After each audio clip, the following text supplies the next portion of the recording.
नमस्कार दोस्तों, फिर से बड़ा अपडेट कहीं ना कहीं निकल कर आ रहा है। सोशल मीडिया पर खबरें आना शुरू हुआ है। जीडीएस रिक्रूटमेंट 2024 को लेकर कौन सी वो खबर आ रही है, कितने पदों पर खबर आ रही है, क्या कुछ नई आपको जो है जानकारी लेनी है। थोड़ा बोर्ड पर ध्यान दीजिए। चैनल पर पहली बार विजिट कर रहे हो तो चैनल को सब्सक्राइब करके बेल आइकन वाला बटन अवश्य दबा लीजिए, आपके काम आएगा। बात कर रहा हूं जीडीएस रिक्रूटमेंट 2024 की। 51,485 पदों पर निकली भर्ती। यह एक सोशल मीडिया पर वायरल हो रहा है। दोस्तों, क्या इतने ही पदों पर भर्ती आएगी? सच है, हाँ, 51,000 से प्लस पदों पर कहीं ना कहीं यह भर्ती आ रही है ग्रामीण डाक सेवक की।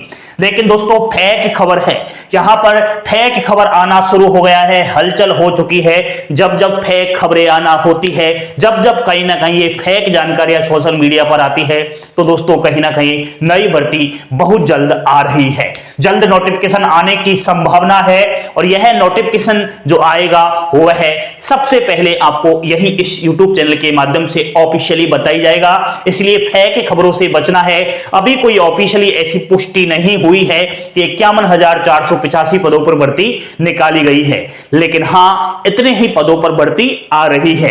दोस्तों, पुरानी वेबसाइट पर भर्ती नहीं आएगी। जो भी अभ्यर्थी कहीं ना कहीं बार बार विजिट कर रहे हैं, 2023 का जो स्पेशल ड्राइव की भर्ती आई और शेड्यूल सेकंड की भर्ती आई, वहां जो है नई भर्ती नहीं आने वाली। कहीं ना कहीं नई जो है शेड्यूल की वेबसाइट बनेगी। नया जो शेड्यूल आएगा 24 का, उसकी अलग से वेबसाइट बनाई जा सकती है। इसलिए कहीं ना कहीं आपको अपडेट यही मिलेगी। इधर उधर भटकने से कोई फायदा नहीं है। दोस्तों 10वीं पास भर्ती है। 18 से 45 वर्ष, 40 वर्ष आयु सीमा है। जनरल की 40, अदर आरक्षित कैटेगरी की 45 वर्ष। दोस्तों, बिना परीक्षा चयन आपका होगा। इसमें आपको पहले से ही जरूरी दस्तावेज आपके पास रखने हैं। फर्स्ट डॉक्यूमेंट वेरिफिकेशन के समय आपको चाहिए 10वीं की मार्कशीट ओरिजिनल, यानी कि अंक तालिका। उसी के साथ आपको 10th का सर्टिफिकेट भी चाहिए होगा। जाति प्रमाण पत्र ओबीसी कैटेगरी के है तो 3 साल की वैलिडिटी वाला चलेगा। ईडब्ल्यूएस के लिए 1 साल की वैलिडिटी वाला, एससी एसटी को भी कास्ट सर्टिफिकेट की आवश्यकता होती है। दोस्तों, मेडिकल प्रमाण पत्र भी आपको बनवाना होगा। एनपीडब्ल्यूडी से अगर आपका चयन होता है, अगर आपका विकलांग श्रेणी से चयन होता है, तो उसका सर्टिफिकेट आपके पास होना अति आवश्यक है।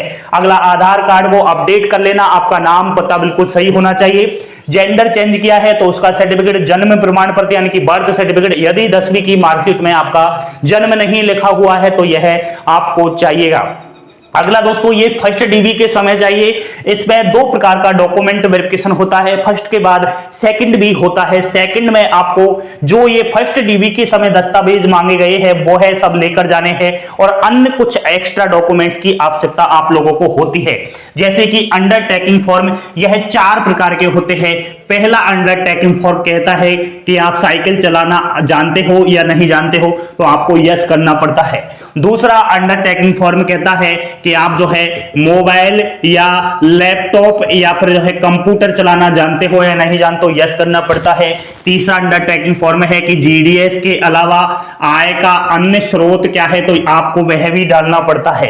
नेक्स्ट, चौथा अंडरटेकिंग कहता है कि अगर आपने जीडीएस में जो है इनलीगल तरीके से आपने गलत इंफॉर्मेशन देके अगर जो है चयन लिया है, तो जीडीएस की जॉइनिंग के बाद भी 1-2 साल के बाद भी जो है नौकरी से आपको हटा दिया जाएगा, जॉब से आपको टर्मिनेट कर दिया जाएगा।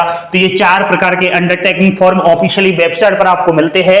वैसे आपको डीबी के समय भी दे दिए जाते हैं, तो ये आपको भरने होते हैं सेकंड डीबी में। बाकी यदि आपका फर्स्ट डीबी के समय मेडिकल प्रमाण पत्र नहीं मांगा गया, तो वो सेकंड डीबी के समय आपको ले जाना होता है। लेकिन दोस्तों, यहां से बहुत बड़ी खबर निकल कर आ रही है। 18 जनवरी को एक नोटिस जारी हुआ। उस नोटिस ने साफ साफ कह दिया कि नया जो शेड्यूल आ रहा है इसमें बहुत बदलाव किए जा रहे हैं। तभी तो ये भर्ती अब तक नहीं आई है, तभी इसमें डिले देखने को मिलेगा। दोस्तों, कहीं ना कहीं आपको बता दूं कि वो बदलाव है कि फॉर्म अप्लाई करते समय पहले से ही अभ्यर्थी की कोई ना कोई आईडी स्कैन करवाई जाएगी, ताकि जो फर्जीवाड़ा होता है, ताकि जो मेरिट लिस्ट में धांधलियां होती है, उसको समाप्त किया जाए। इसलिए फॉर्म भरते समय आपको पड़ेगी जरूरत है, ठीक है, इन डॉक्यूमेंट्स की। तो इनमें से कोई ना कोई सा डॉक्यूमेंट्स आपके पास होना जरूरी है। ऐसे मत सोचना कि हमें तो डीबी के समय चाहिए होगा। इसमें बहुत फास्ट प्रोसेस चलता है। आपका फॉर्म अप्लाई हो जाएगा, फॉर्म के बाद आपका मेरिट लिस्ट तुरंत आ जाता है। मेरिट लिस्ट के बाद डायरेक्ट आपका डीबी शुरू हो जाता है। डॉक्यूमेंट वेरिफिकेशन के लिए केवल 15 दिन का आपको समय समय दिया जाता है, इसलिए पहले से ही तैयार रखें। फॉर्म भरते समय भी आपको जो है इन दस्तावेजों की आवश्यकता होगी।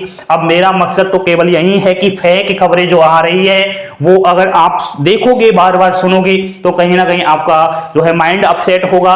मैं आपको जो ऑफिशियली जानकारी आएगी वो दे दूंगा। अब विद्यार्थी सोचेगा सर आपने भी तो फेक जानकारी दी है। मैंने फेक जानकारी नहीं दी है, मैंने कहा है कि जब जब सोशल मीडिया पर फेक खबरें आना शुरू हो जाता है तब तब जो है रियल भी उसका बनता है। आपको मालूम होना चाहिए असली जो होता है उसका नकली भी बनता है। इसलिए कहीं ना कहीं दोस्तों घबराए नहीं, भर्ती जरूर आएगी, 100% आएगी। डिले मैंने क्यों हो रहा है, क्या हुआ, इसके लिए मैंने कल ट्विटर कैंपेन किया। ट्विटर कैंपेन के जरिए कहीं ना कहीं जानकारी ली। कल भी एक रिप्लाई आया, आज ही रिप्लाई आएगा डाक विभाग से, मुझे पता है क्योंकि मैंने पर्सनल भी मैसेज किया है। जैसे ही डाक विभाग से कोई रिप्लाई आता है तुरंत आपको इसी बोर्ड के माध्यम से जो है अपडेट मिल जाएगा। बने रहिए चैनल के साथ, लाइक शेयर सब्सक्राइब जरूर कर दे। टेलीग्राम चैनल को ज्वाइन कर ले, टेलीग्राम पर भी आपको सबसे पहले अपडेट मिलती है। अन्य भारत देश की सरकारी एंड प्राइवेट नौकरियों की पल पल की सटीक जानकारी के लिए आप जो है चैनल से जुड़े रहिएगा। ठीक है, थैंक यू, धन्यवाद, जय हिंद, जय भारत।